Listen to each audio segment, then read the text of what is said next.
A sudden family upheaval. I followed my parents to the harshest and most unforgiving labor camp, where I endured injuries and illness. Later on, after my father, once just an ordinary man, was reinstated and restored to honor through a reinvestigation, he returned as a respected commander in the military district. But strangely, it was my older sister, Emily, who became the one my parents felt most indebted to. Emily blamed Dad for being incompetent. Back then, when we were sent away, the only way to protect you was to cut all ties. Can you forgive Dad? She asked. Mom leaving you behind wasn't easy either. Those cold-hearted words we said were forced by the situation. Can you understand that?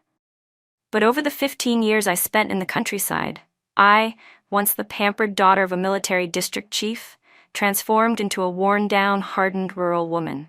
Even Nathan, the fiancé who swore before I left, "I'll wait for you to come back, and then I'll marry you," ended up choosing my fair-skinned, educated sister. "Nora, let's call off the engagement," he said to me. "I'm a college graduate. You didn't even finish high school. We're just not a good match." Then he turned around and pleaded with my parents to marry Emily instead, someone who, like him, had a university degree. Their union received blessings from everyone around them. At the wedding banquet, I was placed in the farthest corner, where I had to endure a whole day of whispered gossip. Then my younger sister Lily said, "Actually, when Dad got injured back then, I did receive the letter you sent asking for help." Later, I approached Ethan on purpose and made him fall in love with me. I caused a scene at Emily's wedding and told our parents the truth, but no one believed me. Dad ordered the military guard, Derek, to tie me up and lock me in the storage room. "Nora, you're being childish. Why would you stir up trouble at your sister's wedding to Ethan?" Mom added with disappointment, "You've let me down, Nora. A girl must know how to protect her dignity. If Ethan doesn't like you, then you should let go. Your sister and he are in love. You should give them your blessing. Do you understand?" Emily and my former fiancé were now a happy couple. Meanwhile, I sat alone, locked in a dark, narrow storage room, completely forgotten. To teach me a lesson, they left me there for 7 whole days without checking in on me once. My body had long been worn down from the brutal life at the labor farm. For 7 days, all I had to eat was one cold, moldy steamed bun and a cup of foul-tasting water each day. There was no way my body could survive that. On the afternoon of the 7th day, when Derek came to release me, all he found was my corpse. My lips dark purple, blood pooled under me. I had died. But the moment I opened my eyes again, I found myself back in the time before Dad was reassigned. There he was again, my father, in his crisp uniform, face stern as ever, standing tall and full of energy, and beside him my mother, gentle, graceful, and composed. "What are you spacing out for?" Dad asked. "Your mom's already made dinner. Come eat." "Nora, you don't look well. Are you feeling sick?" Mom said. It took me a long moment to pull myself out of the phantom pain in my body and the suffocating tightness in my chest. I gently shook my head, trying my best not to make eye contact with either of them. I was afraid they would see the deep-rooted hatred buried in my eyes. After all, I was the one who stayed by their side during the hardest years. Why did they treat me like that? If it hadn't been for me sharing the heavy workload on that brutal farm, how could 2 aging parents have possibly held on until Dad's rehabilitation? But in the end, the daughter who gave them everything was the one they couldn't wait to erase. How could I not hate them? "Why are you only eating rice? Don't like the dishes today?" Mom asked, gently placing some vegetables with shredded meat into my bowl. Her voice was soft and caring. "You can't be so picky. You're only 15. You're still growing. You need to eat more." I replied faintly, but I didn't look up at her or touch the food she'd given me. Smack! The loud sound of chopsticks slamming onto the table echoed through the quiet room. My back stiffened and I froze in place. But Dad didn't soften. Instead, he scolded me harshly. "Other people can't even get enough to eat, and here you are, living comfortably and still being picky. Where did you pick up such bad habits? Eat. If you don't finish your food today, you're not allowed to sleep." My eyes stung. Salty tears streamed uncontrollably down my cheeks, falling into my bowl of white rice. Although Mom always doted on us, she never interfered with Dad's discipline. Seeing how wronged I looked, she only shot Dad a glare from where I couldn't see. "Eat slowly, don't choke. Mom reminded me gently. I gave a quiet in response, and through my tears, quickly finished the bowl of rice that tasted bitter and salty. Forcing myself, I scooped up the last bit of vegetables and shoved them into my mouth, swallowing them without even chewing. After putting down my bowl and chopsticks, I sat up straight like a soldier reporting to a superior and said formally, "I've finished eating. May I return to my room to read now?" Dad, face stern, chewed and swallowed his food before replying stiffly, "Go ahead." I got up immediately and left without a moment's hesitation, heading straight to my room. As I walked away, I could faintly hear Mom's voice behind me, complaining, "Seriously, if the child doesn't want to eat, just let it be. Why do you have to make such a fuss with a kid?" Then came Dad's sharp retort, "We're a military family. She's a soldier's daughter. How can she be the one to waste the hard-earned food of the working people?" "You're too harsh. She's still just a child." The rest of his words were lost as I quickly walked out of earshot. Once inside my room, I leaned back against the door, gasping for breath, finally feeling like I had come back to life. But just as quickly, I began to gag uncontrollably. When I felt the food rising up, I instinctively covered my mouth with my rough, calloused hand. Years of hunger and deprivation had ingrained in me a deep respect for every single grain of food. Wasting it was unthinkable. What I was experiencing wasn't a physical issue. It was psychological. I told myself I just had to get through it. If I threw up, it would all be wasted. My hand dropped weakly from my mouth. My face was pale, and I exhaled a long, trembling breath as I stared blankly at the ceiling. Even now, I couldn't understand how I had ended up with such a miserable fate in my last life.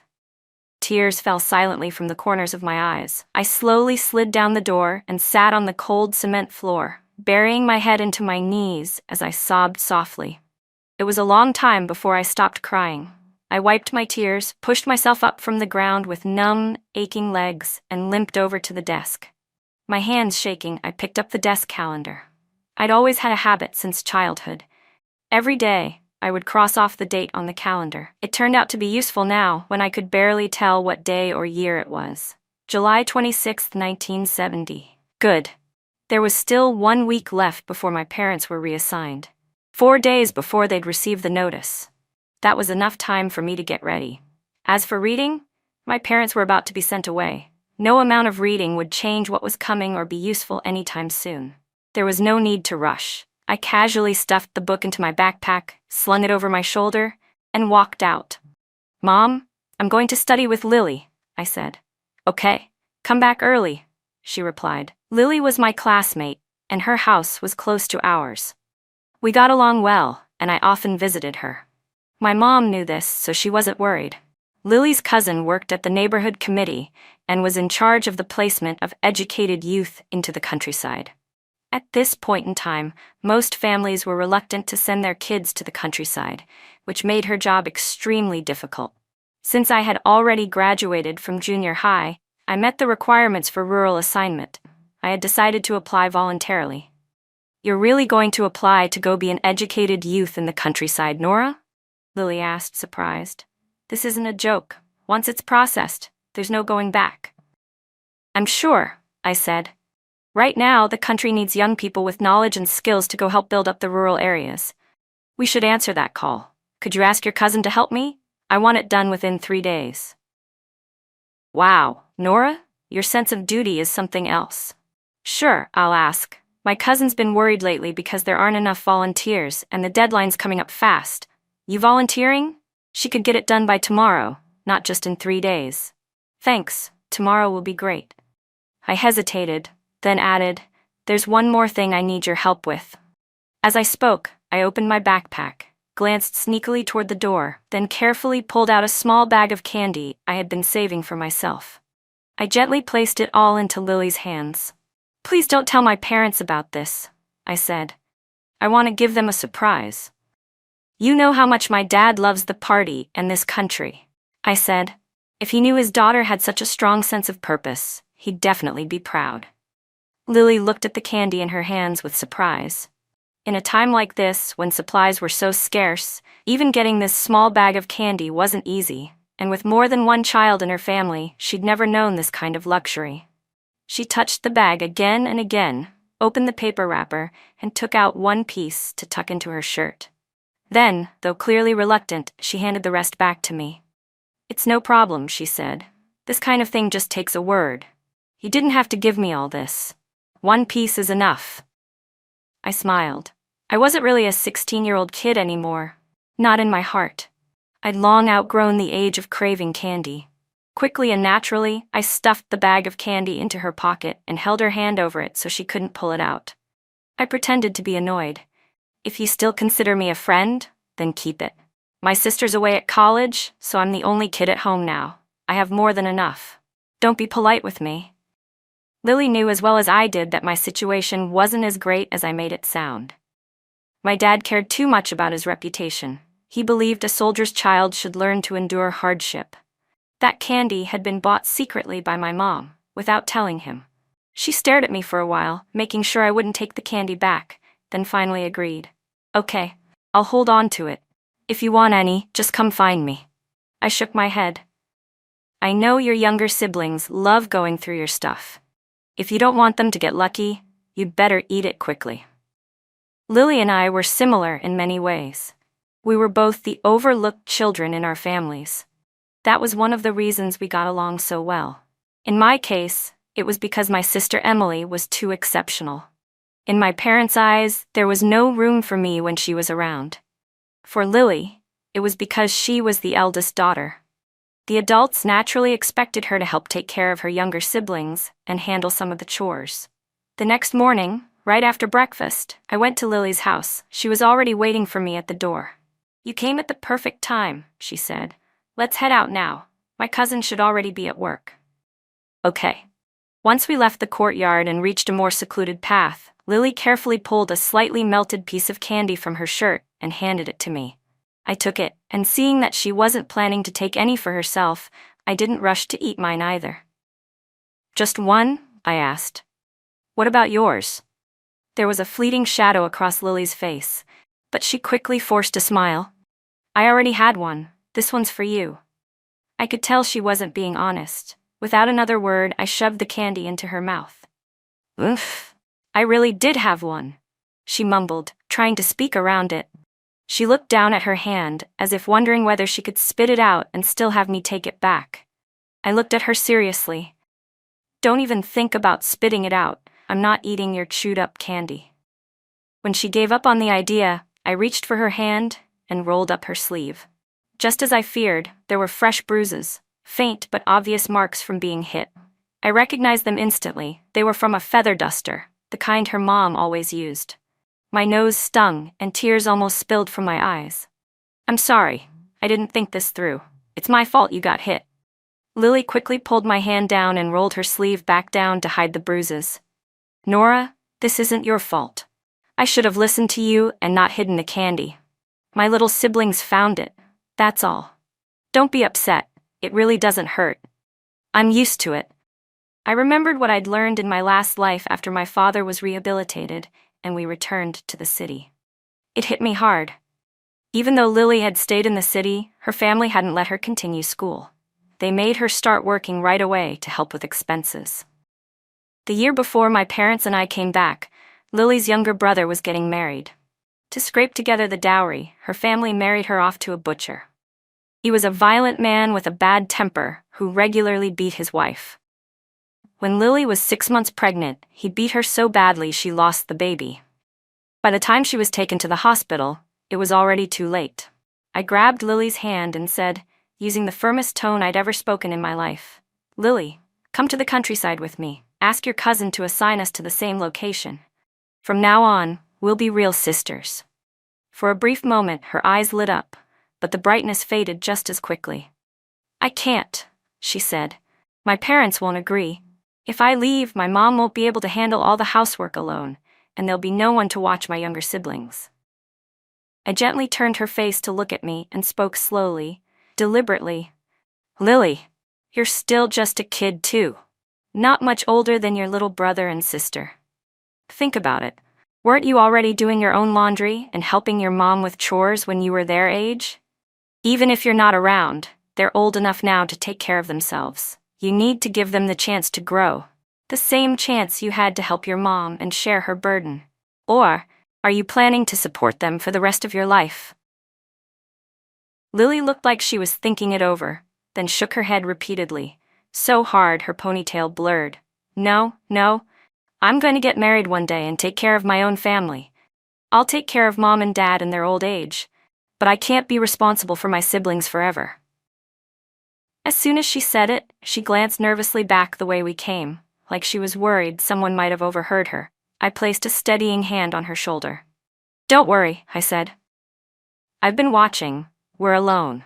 She finally exhaled in relief, but I didn't let her get too comfortable. I pressed forward and shattered the fantasy she was clinging to. Lily, unless you can stand up to your parents and force them to treat you and your siblings equally, everything I just said is going to become your reality one day.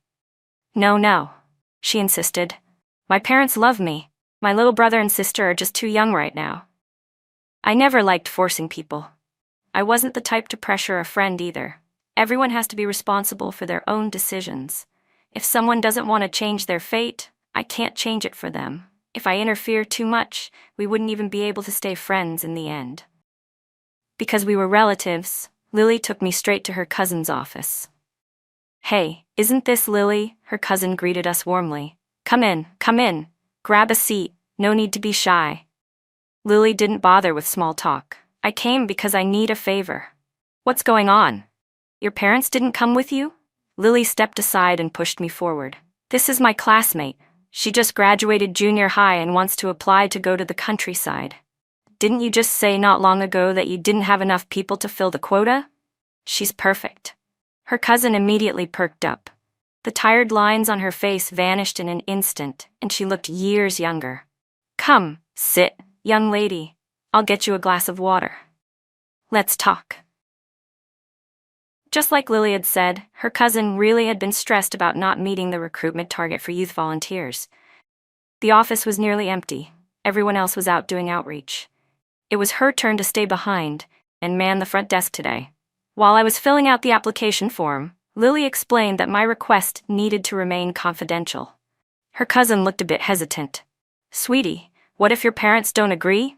Once we submit this form and the names are finalized, there's no changing it. I stopped writing, looked up, and gave her my brightest smile. Auntie, don't worry. My dad is a military commander. He's very politically conscious. He's raised me from a young age to love my country and to be willing to dedicate myself to it. Once I submit this application, he'll only feel proud of me when he finds out. If that's the case, she said, why not just tell them early? That way they can help you prepare. Sure, it's a re-education program, but parents won't miss a chance to help their kids pack a few extra things, just in case. After all, the ones applying to go are volunteers. You're not being punished or exiled. I shook my head firmly. Going to the countryside is about answering the nation's call and accepting re-education. I'm not going there to enjoy myself. I don't need to prepare that much. I'm confident I can get through it on my own. Her cousin was clearly impressed by my answer. She nodded with approval and agreed readily. All right then. You really are a good kid. No wonder you're a soldier's daughter. Your parents will be proud of you. While I was packing my things to prepare for the countryside, one of Dad's old comrades knocked on our door. Bad news, you've been reported. The relocation order will probably arrive in a few days. What? Dad saw Lily's mom out of the house, then stayed behind to talk with his comrade privately in the room until midnight. Meanwhile, Mom came into my room, holding me and crying through the night. Nora, what are we gonna do now? She sobbed. Your sister's still in college. We don't even know if this will affect her. And you, well, you've only just graduated middle school. There's no college entrance exam anymore anyway. Your sister's spot in college, your father fought so hard for it. Even if you finished high school, it wouldn't mean anything. Back in my previous life, I had never heard Mom mention me at all when she was crying like this. So this is what she really thought. If your father is being reassigned at his level, it must be serious. We'll probably get sent to the toughest, most back-breaking place. What are we going to do? How will we survive? For years, Mom had followed Dad around with the army, never working outside. Besides housework and raising 2 kids, she'd never had to worry about anything else. After so many years of comfort, she was now genuinely scared of what lay ahead. Nora, why did something like this have to happen to our family? Your dad gave his life to this country. How could they do this to us? She went on sobbing. Last year, the Lee family next door got sent down too. They had to get up before dawn every day to work. What am I gonna do? I'd already heard all of this in my past life, and hearing it again still hurt. In my previous life, I worried that my aging parents wouldn't survive this era of turmoil. But in this life, I just wanted to live for myself. All I cared about was getting them to let me go to the countryside smoothly. I refused to be the fool in both lifetimes. Emily and I were both their daughters. Why did they only ever consider her? I didn't comfort Mom. I just let her hold me and cry, let her talk about how scared she was, wiping all her tears and snot on my clothes. Everyone, come out. We need to have a family meeting. Dad, after seeing off his comrade, knocked on my door. I nudged the sobbing Mom, who had cried herself to sleep. Mom, Dad wants us outside. We're having a meeting.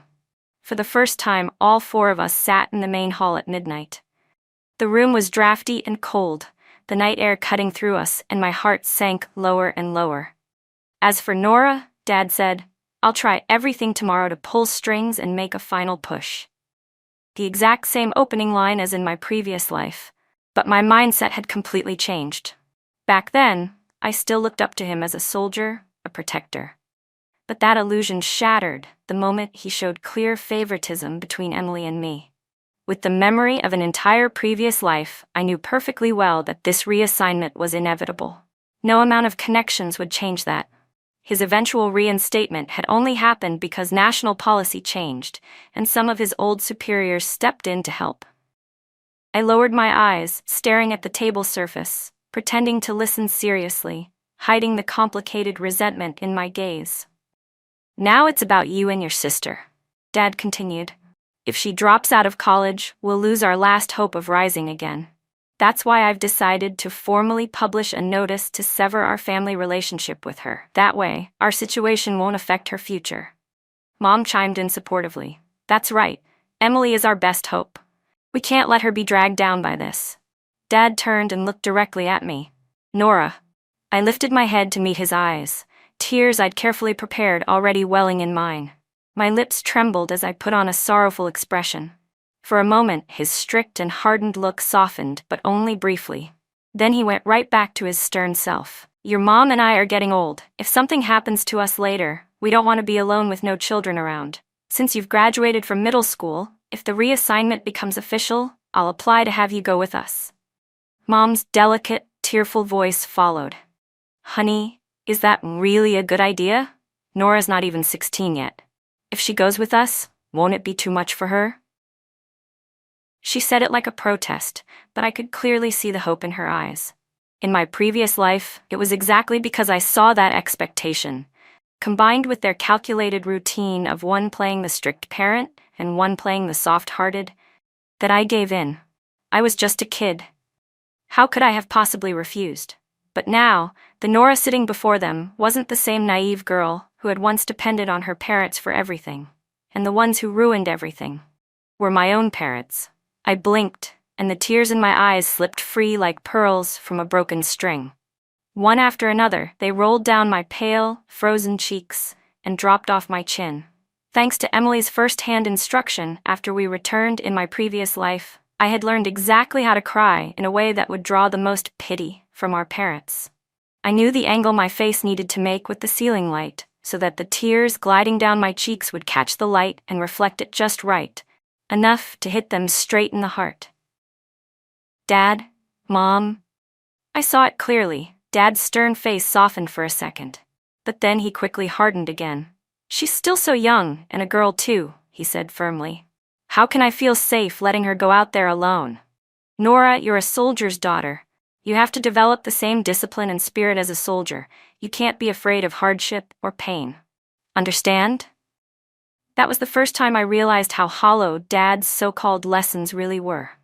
Words like that might fool a naive kid who'd never seen the world, but they didn't work on me anymore. If hardship and resilience were really that important, why wasn't Emily being sent with us too? Wasn't she also a soldier's daughter? Why was it okay for them to use their old age as a reason to drag me along to suffer in their place, while dressing it up as concern for me being too young to be left alone? They wanted the appearance of a noble sacrifice, but didn't lift a finger to actually take the burden. And I was just supposed to be the one to carry it all, because they said so? Or maybe they simply didn't love me. That thought made me all the more determined. I cried even harder. "What are you crying for?" Dad barked. "Your sister's never been like this. She's been obedient and mature since she was little. If you were half as well behaved as she is, your mom and I would have far less to worry about." "She's just confused for the moment," Mom whispered, trying to calm him. "Don't be so harsh on the child. Nora, sweetheart, you know your mom loves you most. Just come with us, okay? Your mom and dad will protect you." But the Nora who had already lived through this once wasn't buying any of it. I didn't argue. I just cried and walked back to my room. I closed the door behind me and went straight to sleep. I had a battle to fight tomorrow. In my dreams, I was back at the farm, the very beginning. Dad had insisted it was to build character, and made me take on half of our assigned tasks, even though Mom stayed protected under our wings. But he was a battle-hardened military commander, and I was a girl not even 16, with no training or preparation. There was no comparison. He'd always finish his tasks quickly, while I still had a mountain of work left. But he never helped. He just stood by, watching, supervising, making sure I finished every bit of it. When I got back late, Mom would nag, and then Dad would scold me. "You've spoiled her too much," she'd say to him. "She can't even finish a little work on time." In those moments, it was like Mom had amnesia, completely forgetting I was still a minor. She'd join Dad in criticizing me, saying, "The farm isn't like the military compound. You need to adapt. You can't be afraid of hardship. You should learn from your sister. She never complains." Of course she didn't complain, because Emily never had to endure what I did. But I knew if I said anything, it would be useless. It would only bring more scolding. And I was already so tired. Not long after, Dad got injured. The farm had almost no medical resources. We were nowhere near the top of the list for treatment. I wrote letter after letter, begging my successful sister for help. She never replied. So I stayed by Mom's side as she cried, and I took on most of the farm labor. When Dad's wounds became infected, I begged and pleaded for some basic anti-inflammatory medicine. With nothing but my own clumsy hands and a few tablets, I treated his wounds myself. In just a few short weeks, I was forced to become the backbone of the family. I passed out from exhaustion multiple times. The farm managers, worried I'd die and cause trouble, finally took pity on me and let a barefoot doctor come treat Dad, only because they thought I was a pitiful, loyal daughter. And when Dad woke up, the very first thing he did was slap me across the face. He was a soldier. Even in his weakened state, his hand was strong. My face stayed swollen for 3 days. "You stupid brat, who told you to write to your sister? Are you afraid of a little hardship? So, you wanted to drag your sister down with you, too? And don't you know your mom isn't in good health? How could you bear to make her do so much work? You're completely ungrateful." So he did know that going to the countryside meant suffering. I turned to look at Mom, my expression filled with sorrow. Haven't I done more than my share? Shouldn't hardship be something we all face together? But all I got in return was another slap across the face from Dad. "Ungrateful brat. Is this how I raised you? Can't you see your mom's hands are full of blisters? Her health has never been good. What if something happens to her? How could you live with yourself?" After that, I never again tended to Dad's wounds while he was awake. I left it to Mom to boil his medicine and change his bandages. I only focused on finishing my own share of the farm work each day. When the staff came knocking, asking why Mom wasn't working, I said nothing. Dad had always loved Mom. Even while still weak, he dragged himself outside to work, refusing to let her be scolded. Only when he fainted and was carried back did he finally settle down. From then on, Mom did her share of the labor each day, but her attitude toward me grew cold. Once Dad recovered, we slipped right back into how things were when we first arrived at the farm. When I woke up, I felt more exhausted than rested. That sleep had done nothing. While we were eating breakfast, Lily's cousin showed up at our door.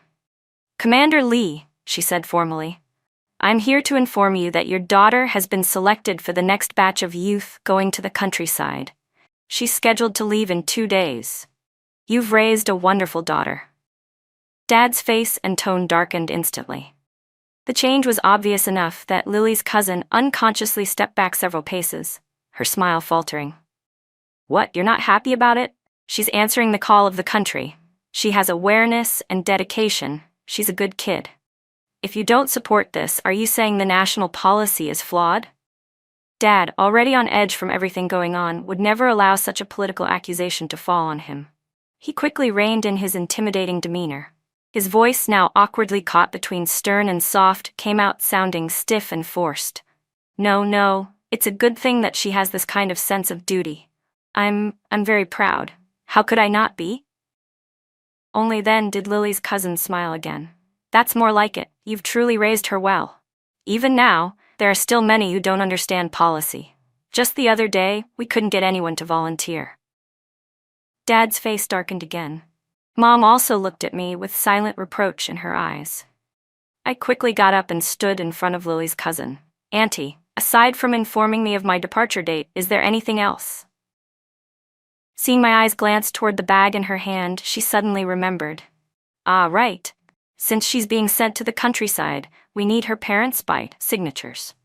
As she spoke, she pulled out the paperwork from her bag, pen included. "Commander Lee, have a look. If everything's in order, please sign here." Dad stared at the documents for a long time but refused to pick up the pen. Lily's cousin reminded him more than once. Even Mom said, "There's no rush. This concerns the child's future. We should be cautious." Seeing Dad's brow furrow tighter and tighter, I stepped in. "Dad, didn't you say last night you had important things to handle today? It's getting late." Dad stared hard at me, as if trying to read my thoughts. "When did you decide all this? Why didn't you tell me ahead of time?" I didn't even need to answer. Lily's cousin spoke up for me. "She came to me 4 days ago, said she wanted to surprise you once it was all arranged." "Commander Lee, not only are you capable, but you've raised a daughter with true conviction. You should be proud." If this had been said before last night, Dad would have been glowing with pride. But now, caught between Mom's teary-eyed look and the veiled political warning in Lily's cousin's expression, refusing to sign means you're questioning the policy. He finally picked up the pen and with bold and heavy strokes signed his name. "We'd like a moment to speak privately with our daughter," Dad said. "We won't trouble you to stay." Lily's cousin looked at him, then at me, a trace of concern in her voice. "Commander, you're a senior figure in the military. Your sense of responsibility must be higher than mine. You're not going to hit your daughter, are you?" Dad's face darkened. "When did I say anything about hitting her?" "Well, judging by the look on your face, you sure look like you're about to hit her. And if you can't even keep that much in check, someone working in the neighborhood committee shouldn't interfere this much." I quickly cut off Lily's cousin before she could say more. "Auntie, don't worry. I'll be at the gathering point on time 2 days from now. You can head back now. And if I don't show up, feel free to go straight to my father's superior in the military district." Grinning cheerfully, I walked Lily's cousin out the door. Dad hadn't expected me to say something like that. His face, watching my back, was dark as thunderclouds. The moment Lily's cousin stepped out of the house, Mom completely lost control. Tears were already falling down her face. "Nora Lee, you better explain this to me. Why did you suddenly apply to go to the countryside as a youth volunteer? Did you know something was about to happen to our family?" I almost laughed. Even my father, an army commander, had only found out about the reassignment yesterday. What could I, a powerless teenage girl, possibly have known ahead of time? "Dad, you heard her yourself. I applied 4 days ago. I really just wanted to respond to the nation's call to bring honor to you, to Mom, and to our whole family." I meant what I said. But neither of them believed a word. Mom, still crying, grabbed my arm. But how could the timing be that perfect? "Nora, tell me the truth. You don't want to go with us and suffer, right? That's why you did this, isn't it? It's okay, we're not unreasonable parents. Just be honest with us. We promise we won't blame you." It suddenly struck me. How in my past life I had been so blinded by the idea of family that I missed so many signs. Like how Mom and Emily always sounded like they were thinking about me, but every word they said was just laying a trap. Sure enough, the next second, Dad's furious voice boomed from the front room. "Nora Lee, you think you're in charge now? We're your parents. We raised you, and you go behind our backs and sign up to be sent away, just to escape us? Do you even have a conscience?" I didn't bother arguing feelings. I just repeated again and again, joining the youth volunteers is about answering the call of the country. And finally, I looked them both in the eyes and asked calmly, "So Dad, Mom, do you really think the government's policy is wrong? Or did I not explain it well enough? Should I go bring that auntie back so she can explain it all over again?" That shut them both up completely. "Fine, I'll deal with you later," Dad growled. I followed right behind him. "Dad, I just hope you'll treat me and Emily equally. If I'm not allowed to go to the countryside, some people might start to question things. Question the system, question your loyalty, and if it starts to look like you're blocking me on purpose, it could damage your reputation." Even within the reassignment system, there was still room to maneuver. People with better reputations and more cooperation could often be assigned to slightly less miserable places. Dad snorted and walked off quickly without another word. I had no interest in going back inside to hear Mom cry some more, so I just went to Lily's place. I talked to her again, gently trying to persuade her. She still seemed torn, but the moment I brought up signing up, she flat out refused. So I told her where I was going.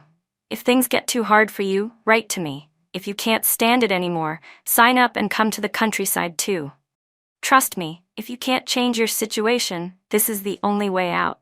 It's not like we've reached the reform era yet. You need permission letters just to travel. If you don't rely on national policy, how else can a girl like you escape a suffocating home like this?" She nodded. "Okay, I'll remember that. And if you're having a hard time in the countryside or need anything, you write to me too." We hooked pinkies and sealed it with a promise, just like we'd done countless times as kids. I stayed at Lily's for about an hour, then said goodbye and left. Thanks to my memories of my past life, I knew exactly which newspaper Dad had gone to. When I got there, I saw his military vehicle just pulling away. I walked right in and stated clearly, "I'm Commander Lee's daughter, the one who just asked you to publish something. My name is Nora Lee.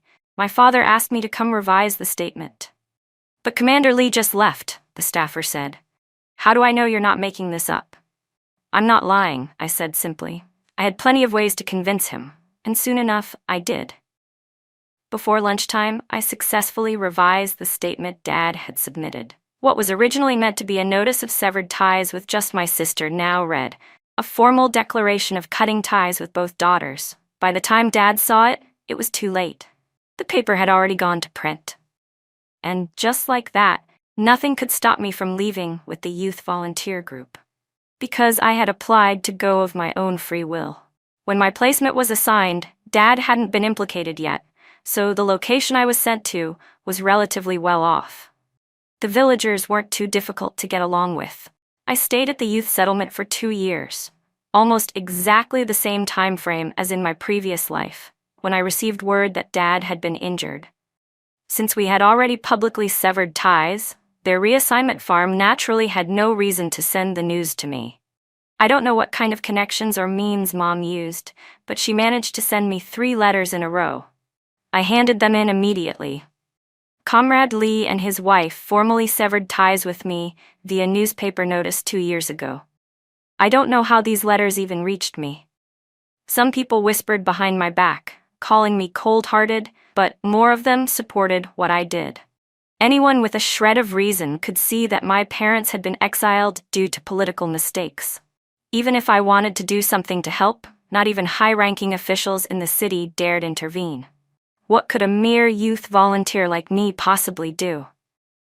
After that, some people distanced themselves from me, while others drew closer. I thought that was fine. I didn't need friends who disapproved of my actions. With an entire past life's worth of experience, I could endure much more than most. During my 2 years in the countryside, I suffered more than the average youth volunteer, but hardship bred strength. Back in my last life, I had picked up some basic medical knowledge from the barefoot doctor while taking care of Dad. Over time, the village doctor realized I had some skill and let me assist him. He even showed me his treasured medical texts. At first, I had to finish my daily labor before I could go help. Later, once he fully recognized my medical ability, he negotiated with the village to officially assign me to the village clinic, where I worked full-time and earned labor credits. I received Mom's letters shortly after starting there. The village was poor, with scarce medical resources, and even fewer medical workers. The villagers didn't want to lose someone they had worked hard to train. So when I reported the letters and submitted a written explanation, distancing myself, they helped protect me. In my second year as a barefoot doctor, the village received a single recommendation slot for university through the workers, peasants, and soldiers path. The village head called me to his home. "I heard you've completely cut ties with your family. What are your plans now?" He didn't say it directly, but I knew what he meant. It was obviously about the university slot. I thought it over. I'd been in the countryside for over 3 years already. The National College entrance exam wouldn't resume for at least another 4. I had no intention of returning to the city anyway. There was nothing there for me anymore. So I decided to go along with it. At least this way, I wouldn't have to worry about taking the exam. "As long as the village needs me," I said, "I'll stay. Until someone better than me is ready to take over, I won't leave." In other words, I was treating this village as my home now. The village head was pleased. After all, they had no other young people who qualified. If they did, no one would have chosen a youth volunteer over their own. Not long after, I was officially recommended by the village and sent to study medicine at a workers', peasants', and soldiers' university. I was gone for 3.5 years. After graduation, I returned to the village as I had promised. That's when I saw Lily again. She had arrived about 6 months earlier as part of a new youth volunteer group. We were both overjoyed. Within just a few conversations, the years apart felt like they'd vanished. She had grown into her looks, prettier than ever. But the harsh winds and rain of the countryside had tanned her skin and made her tougher. She looked stronger, too. I followed her back to the youth settlement. We dropped off our things, started prepping food, and caught up about everything that had happened over the years. "My parents wanted to marry me off to a pig butcher," she said, "so they could collect a dowry to help my brother get a wife. I begged my cousin to get me into the youth volunteer program." "You did the right thing," I told her. "Don't worry, we have truth and reason on our side. No one can use you like that ever again." After coming back, I immediately pushed Lily to pick up her studies again. I even bought her high school textbooks. "Who knows," I said, "maybe the entrance exams will be reinstated sooner than we think. It won't hurt to be ready." She didn't really understand, but she listened. When I told her to study, she studied. Half a year later, the National College entrance exams were officially reinstated. Lily registered but didn't pass. With my encouragement, she kept studying and prepared to try again. After 2 failed attempts, she finally succeeded and got into college. I wasn't sure if I had influenced her. But maybe, just maybe, I had. Lily chose the same major as me, medicine, but unlike me, she got into a better university entirely on her own merit. The school she attended was more prestigious than the one I'd gone to through recommendation. The same year I trained someone who surpassed me and could take over my work, Lily graduated. She turned down an opportunity to work at a major hospital and instead requested a position at the county hospital closest to me. I felt comfortable living in the village, so I didn't accept her suggestion to join her at the county hospital. Instead, I used my savings from the past few years to purchase a plot of land in the village and officially settled down there.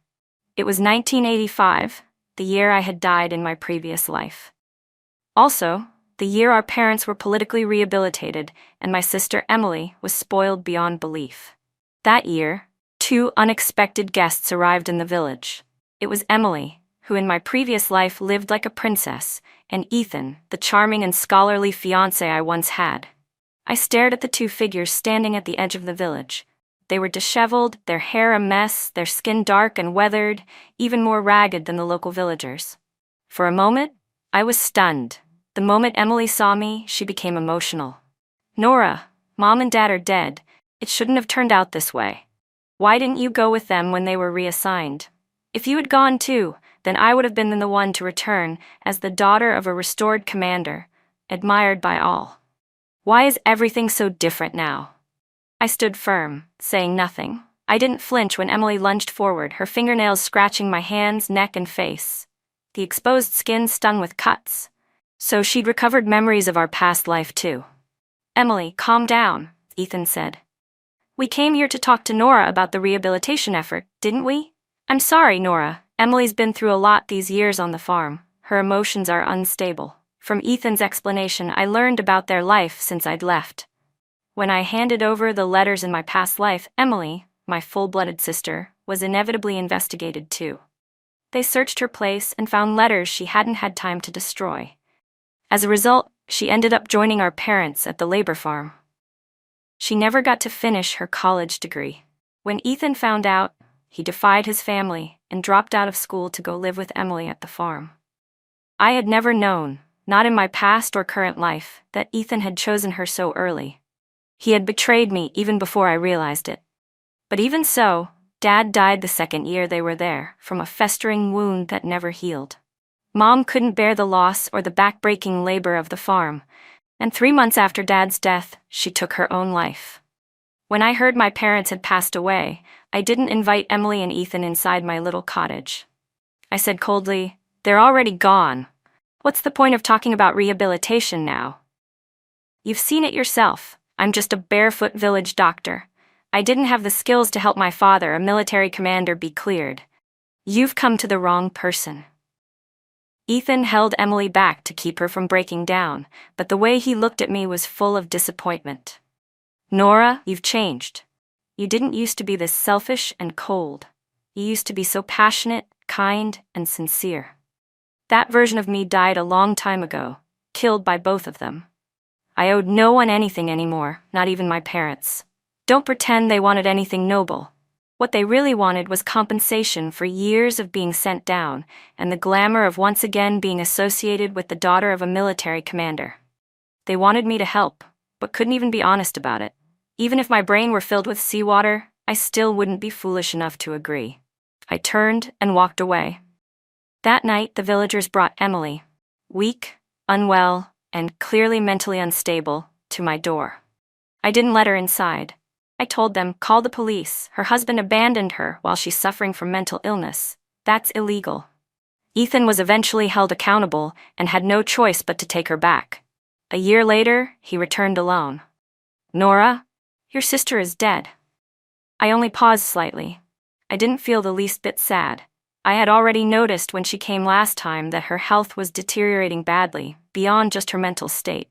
She was barely in her 30s, yet her face looked like someone at the end of their rope, completely drained of life. Ethan, thanks to better health, looked a bit better. But even for him, it was just a matter of time. "She was your last family in this world." I ignored him and turned away. "Nora, if I had waited like I promised, if I had waited for you to return, do you think we could have been happy together?" "I heard you never married," he added. "Do we still have a chance?" I stopped walking and said to Ethan calmly, "People have to keep moving forward. Never look back, because there's no path back." I didn't give him so much as a glance. Without looking back, I lifted my foot and walked away.